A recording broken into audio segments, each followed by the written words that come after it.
అలాగే మాధవి గారు, ఇప్పుడు మీరన్నట్టు ప్రజలు బ్యాంకులు అలాగే స్టాక్ మార్కెట్లు ఉన్నా కానీ గోల్డ్‌ని మాత్రం ఒక పరంగానే ఇన్వెస్ట్ చేస్తున్నారు. సో, దీనివల్ల కూడా మీరన్నట్టు గోల్డ్ వినియోగం అనేది ఎక్కువవుతుంది. సో, ఎలా చూడాలి? మీరు ఎలాంటి సూచనలు చేస్తారు?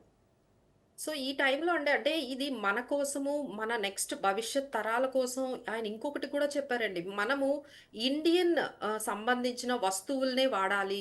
అవి యెస్. సోప్స్ అయినా, షాంపూస్ అయినా, షూస్ అయినా, బ్యాగ్స్ అయినా ఏవైనా మనం వాడండి. మన మేక్ ఇన్ ఇండియా అవుతుంది. ఈ విధంగా మనం అన్నీ కూడా ఇంపోర్టెడ్ యాక్సెసరీసే అన్నీ యూజ్ చేస్తూ ఉంటే ఎప్పటికీ మనము ఏదైతే మనం అనుకున్నామో 2050కైనా మనము థర్డ్ ఇప్పుడు మనం చూసుకుంటే మనం fourth largest economy, fifth largest economy ఉండేదండి. మనం ఇప్పుడు జీడీపీలో ఇంకొంచెం కిందకి దిగిపోయాం. అంటే ఇప్పుడు మనము అంటే లైక్ జీడీపీ వైస్ చూసుకుంటే మన ఎకానమీ సిక్స్త్ ప్లేస్‌కి వెళ్ళిపోయాము. అంటే ఎంత ఫాస్ట్‌గా మనం కిందకు వెళ్ళిపోతున్నాం. ఎందుకంటే జీడీపీ అనేది డాలర్స్‌లోనే మనము వాళ్ళు కౌంట్ చేస్తూ ఉంటారు. ఆ డాలర్స్‌లోనే వాళ్ళు కన్వర్ట్ చేస్తూ ఉంటారు. సో, దీనివల్ల మనకింకా అంటే మిగతా కంట్రీస్‌తో మనం కంపేర్ చేసుకుంటూ ఉంటే స్టాక్ మార్కెట్‌లో మనం వెనకబడి ఉన్నాము. అలానే మనము జీడీపీలో కూడా ఈ విధంగా మనం వెనకబడి ఉన్నాము. సో, దీన్ని ఇమ్మీడియేట్‌గా మార్చాలి అని చాలా చాలా అంటే ఎన్నో అంశాలనేది మనం తీసుకొచ్చారండి. సో, మేక్ ఇన్ ఇండియా ఉండాలి. మన వస్తువులే కొనుక్కోవాలి అని అందరినీ కూడా అర్జ్ చేశారు. మన ఇండియన్ మేక్ ఇన్ ఇండియాలో ఉన్న ఏ వస్తువులైతే అవైలబుల్‌గా ఉన్నాయో వాటిల్నే బై చేయండి. So, please do avoid foreign మీరు ఫారెన్ యాక్సెసరీస్‌ని కానీ, ఫారెన్ థింగ్స్‌ని గాని, అలానే మీరు ఫుడ్‌లో యూజ్ చేసే కుకింగ్ ఆయిల్‌ని కూడా తగ్గించమని కూడా చెప్పారు. అంటే ఎందుకంటే మనం కుకింగ్ ఆయిల్‌ని కూడా మనం ఎడిబుల్ ఆయిల్‌ని కూడా ఇంపోర్ట్ చేసుకుంటున్నామండి. ఇంకా అంటే మనకున్న ఇంత పెద్ద పాపులేషన్‌కి మన దగ్గర అంత ప్రొడక్షన్ సరిపోక కుకింగ్ ఆయిల్‌ని కూడా మనం బయట నుంచి ఎడిబుల్ ఆయిల్‌ని కూడా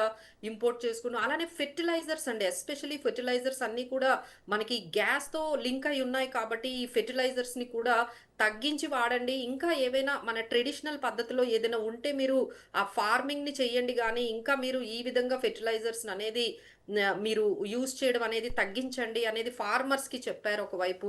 మనందరికీ కూడా ఈ మేక్ ఇన్ ఇండియా వస్తువులు కొనుక్కోమని చెప్పారు. సో దట్ ఇదంతా కూడా ఒక రకంగా అన్ని వైపుల నుండి కూడా మనం కొన్ని జాగ్రత్తలు ఈ 1 ఇయర్ వరకు తీసుకుంటే maybe we might see some kind of relief. ఇప్పటి నుండైనా స్టార్ట్ చేస్తే మనకి ఫ్యూచర్ అట్‌లీస్ట్ మన నెక్స్ట్ జనరేషన్స్ ఈ ఈ పర్టిక్యులర్ క్రైసిస్ నుంచి బయటికి రావచ్చండి. ఎందుకంటే జియో పాలిటిక్స్ చాలా ఫాస్ట్‌గా చేంజ్ అవుతున్నాయి. సమీకరణాలు చాలా ఫాస్ట్‌గా చేంజ్ అవుతున్నాయి. సో, రేపు Trump and China president and US president మధ్య ఒక మీటింగ్ జరగబోతోంది. ఆ మీటింగ్‌లో ఈ ఎనర్జీ పాలిటిక్స్ అనేది ఏ విధంగా మారుతాయో కూడా అర్థం కావడం లేదు. యాహ్!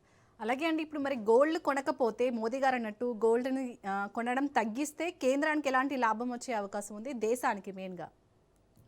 ఎప్పుడైతే మీరు గోల్డ్‌ని మనం ఎందుకంటే గోల్డ్ మన ఇండియాలో అయితే మనకి ఇంత ప్రొడక్షన్ అయితే జరగదండి. So, yes. మనం ఏం చేస్తూ ఉన్నాము, గోల్డ్‌ని బయట కంట్రీస్ నుంచి మనము టన్నులు మనము ఇంపోర్ట్ చేసుకుంటూ ఉన్నాము. ఇంపోర్ట్ చేసుకున్న ఉండాలి అంటే వాళ్ళకి డాలర్స్ ఇవ్వాలి. సో, డాలర్స్‌ని ఇచ్చి మనము గోల్డ్‌ని ఈ మధ్య కాలంలో మీరు ఇంకొకసారి మీరు ఇంకొంచెం ముందు చూసినట్లయితే బ్యాంక్స్‌కి కూడా వార్నింగ్ ఇచ్చారండి. అవును. గవర్నమెంట్ ఏంటంటే బ్యాంక్స్‌ని కూడా మీరు ఇంపోర్ట్ చేసుకోకూడదు. గోల్డ్‌ని ఇంకా బై చేయడం ఆపండి అని ఎవరైతే బ్యాంక్స్‌కున్నాయో బ్యాంక్స్‌కి కూడా వార్నింగ్ ఇచ్చారో అదయిపోయింది. ఇప్పుడు మనకి ఇస్తూ ఉన్నారు. సో, గోల్డ్ ఇంపోర్ట్స్ ఈ 1 ఇయర్ వరకు అట్‌లీస్ట్ ఆయనేమి ఫరెవర్ అనేమి చెప్పలేదు కదండీ. So, let's talk for 1 year urge చేస్తూ ఉన్నారు. రీజన్స్ ఏంటంటే ఒకవైపు ఈ మన రూపీ డిప్రిషియేషన్, ఒకవైపు మన కరెంట్ అకౌంట్ డెఫిసిట్ చాలా వైడనింగ్ అయితే కంపేర్ టు అదర్ కంట్రీస్‌తో మన ఎకానమీ అనేది చాలా చాలా మనకి డిప్లీట్ అయిపోతూ ఉంది. సో, మన ఎకానమీని మనం నిలబెట్టుకోవాలి అనే ఉద్దేశ్యంతోనే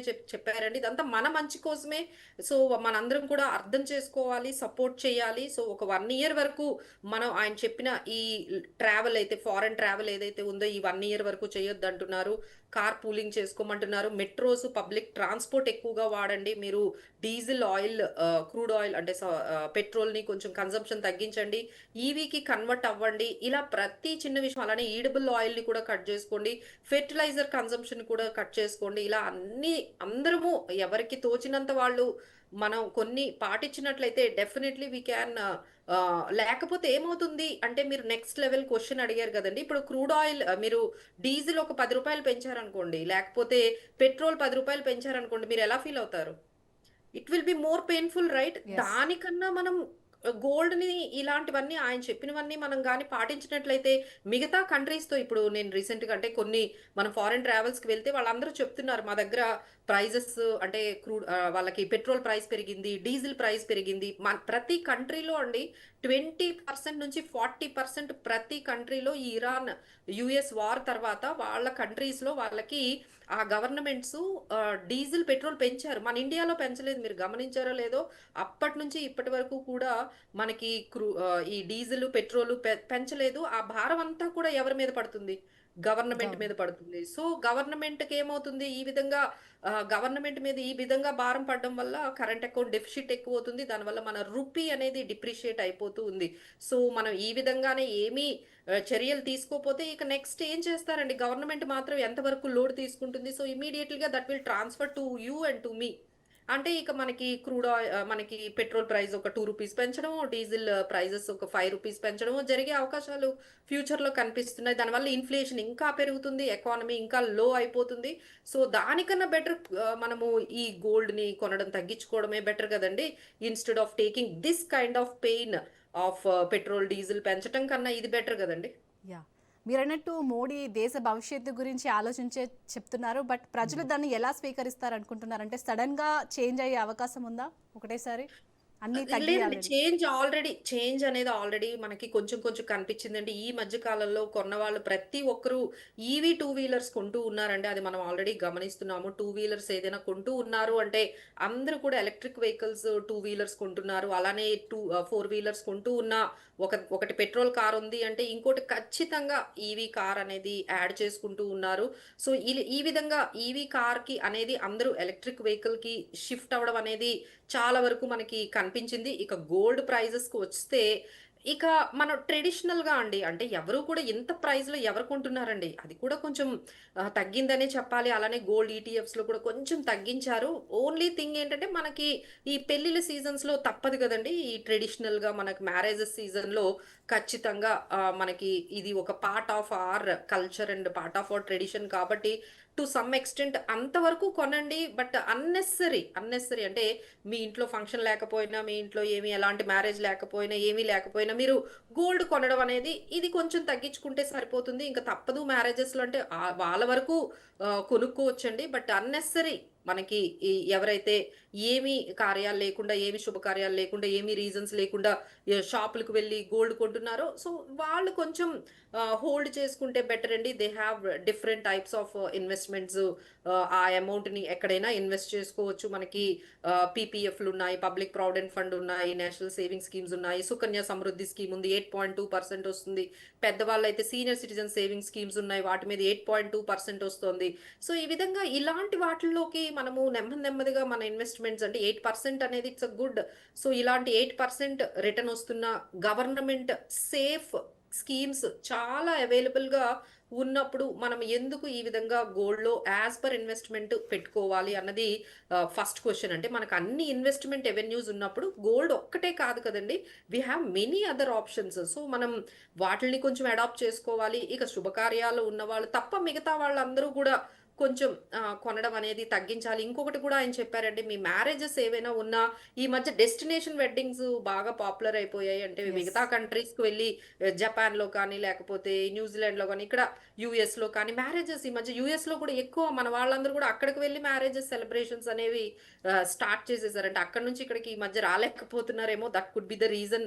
మన వాళ్ళే అక్కడికి వెళ్లి యూఎస్‌లో మ్యారేజెస్ అనేవి జరుగుతూ ఉన్నాయి. అవి కూడా తగ్గించుకోండి. మన ఇండియాలోనే మీరు ఎక్కడ కావాలన్నా లోకల్‌గా మీరు టూరిజంని డెవలప్ చేసుకోండి. లోకల్‌గా మీరు సెలబ్రేషన్స్ చేసుకోండి. మీరు బయట కంట్రీస్‌కి వెళ్లి డెస్టినేషన్ వెడ్డింగ్స్ అవన్నీ కూడా ఎందుకంటే వాళ్ళ ఎకానమీకి మనము ఉపయోగపడుతున్నామండి. మన ఎకానమీ వెనక్కి వెళ్ళిపోతోంది గదా! మీరు వెళ్లి అక్కడికి వెళ్లి మీరు వెడ్డింగ్స్ అక్కడికి వెళ్లి సెలబ్రేషన్స్ చేయడం వల్ల ఏమవుతుంది వాళ్ళ ఎకానమీ మీరక్కడ పర్చేజెస్ చేస్తున్నారు. సో, మీరు స్పెండ్ చేస్తున్నారు. సో, డాలర్స్‌లో స్పెండ్ చేస్తున్నారు. లేకపోతే అదర్ కరెన్సీస్‌లో స్పెండ్ చేస్తున్నారు. సో, దానివల్ల వాళ్ళ ఎకానమీ డెవలప్ అవుతుంది. ఈ మధ్య బాగా చూస్తున్నాము. సో, ప్రతి ఒక్కరు గూడా అబ్రాడ్ ట్రావెల్ అనేది చాలా కామన్ అయిపోయిందండి. ఇప్పుడు లోకల్‌గా ఎవరు ఎక్కడికి వెళ్ళట్లేదు. వెకేషన్ అంటే సింగపూర్, బాలి, థాయిలాండ్ ఇలా వేరే కంట్రీస్‌కే మనకి యూఎస్, యూరోప్, ఇప్పుడు ఈ మధ్య మిడిల్ ఈస్ట్ వల్ల దుబాయ్‌కి వెళ్ళట్లేదు గానీ, but otherwise Dubai used to be the biggest like tourism spot లాగా వెళ్తూ ఉండేవాళ్ళు. సో, ఇవన్నీ కూడా కొంచెం ఒక 1 ఇయర్ వరకు తగ్గించుకోమని ఆయన అర్జ్ చేశారు. But this is only for us అండి. దీనికొక మీనింగ్ ఉంది. దాన్నందరూ కూడా మనం ఎక్స్‌ప్లెయిన్ చేయడానికి ట్రై చేశాము. ఇవన్నీ చేయకపోతే నెక్స్ట్ ఏమవుతుంది? మన ఎకానమీ తగ్గుతుంది, ఇన్‌ఫ్లేషన్ పెరుగుతుంది, పెట్రోల్ ప్రైసు, మనకి డీజిల్ ప్రైజెస్, గ్యాస్ ప్రైజెస్ ఇవన్నీ కూడా పెరిగే అవకాశాలుంటాయి గదండీ! ఇవన్నీ కన్నా ఇలా మనం కంట్రోల్ చేసుకుంటే బెటర్‌గా ఉంటుంది.